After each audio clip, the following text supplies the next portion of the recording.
شما را دعوت میکنم به زیباترین صحنه ایران، بلک زیراب شیرگاه.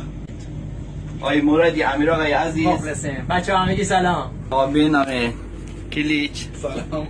بعد از این تونل شما بهشتا میبینید. وای چقدر قشنگه. جا همگی خالی.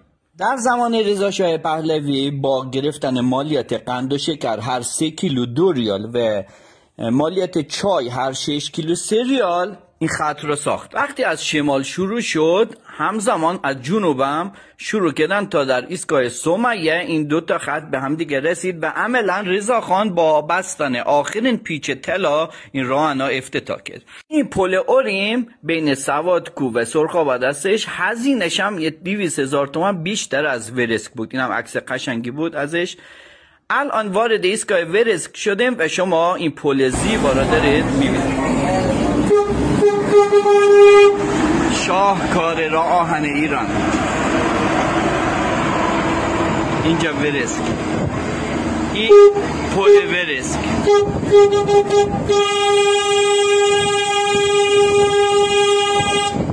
همه شما پل ورسک را از پایین دیدید ولی از بالا ندیده بودید. اینم تقدیم به شما. سال 1307 تا 1314 کارشون بود که این خط را بکشن. سال 1312 به اینجا رسید و پروژه متوقف شد که بعد از مدتی شروع کردن دوباره. اینم ایستگاه ورسک را ببینید ما چقدر اومدیم بالا. تمام این پل های ناو دنیای سنگی را دارن با دست تراشیدن. وای.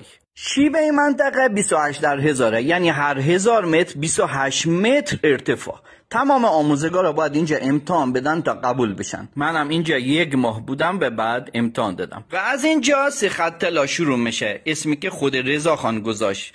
واقعا شاهکار راه آهن جهانه. ورسک را از این بالا هم ببینید. ما هنوز خط دوم و سوم نرسیدیم. اینم قطار گردشگریه. این قطار از تهران حرکت میکنه تا ایستگاه شیرگاه. قشنگه، سعی کنید برنامه‌ریزی کنید، بلیطش بگیرید و بیایید.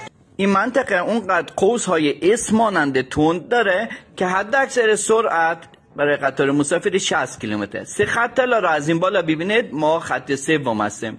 اگر اون ماشینا را ببینید متوجه میشید چقدر ما اومدیم بالا. شاد باشید.